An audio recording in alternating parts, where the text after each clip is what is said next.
Sekiranya kita ada bajet sekitar RM30,000 ke RM40,000 nak dapatkan gold bar ataupun dinar. Tuan-puan ada persoalan yang sama, tengok video ni sampai habis, like dan save juga untuk rujukan pada masa akan datang. Berdasarkan harga emas semasa iaitu sekitar RM709 untuk 1 gram, dengan bajet RM30,000 ke RM40,000 kita boleh dapatkan sekitar 42 gram sehingga 85 gram emas fizikal.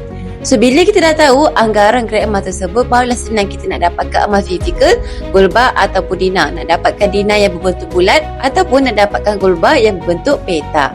Jadi, yang mana satu yang lebih menguntungkan, nak dapatkan gold bar ataupun dinar? Sebenarnya, dari segi potensi keuntungan, kedua-dua jenis emas ini menawarkan keuntungan yang sama disebabkan harga per gram yang sama dan juga spread yang sama iaitu sekitar 6 ke 9% sahaja. Oleh itu, bagi tuan-puan yang ada akaun emas public gold, boleh terus rujuk harga emas semasa mengikut kepada jenis emas yang tuan-puan nak dapatkan. Dengan bajet sebanyak itu, tuan-puan boleh campur dapatkan jenis emas nak dapatkan gold bar ataupun dinar. Yang mana gold bar kita boleh dapatkan daripada 10 gram sehingga 50 gram dan untuk dinar kita boleh dapatkan daripada 1 dinar sehingga 10 dinar mengikut kepada pilihan hati kita. Sekarang ni dah lagi jelas, dengan bajet sebanyak itu kita boleh dapatkan jenis emas yang mana. So, tuan-puan yang belum lagi ada akaun emas boleh rujuk kepada pin video saya untuk mulakan simpan emas dengan bajet RM100 sahaja.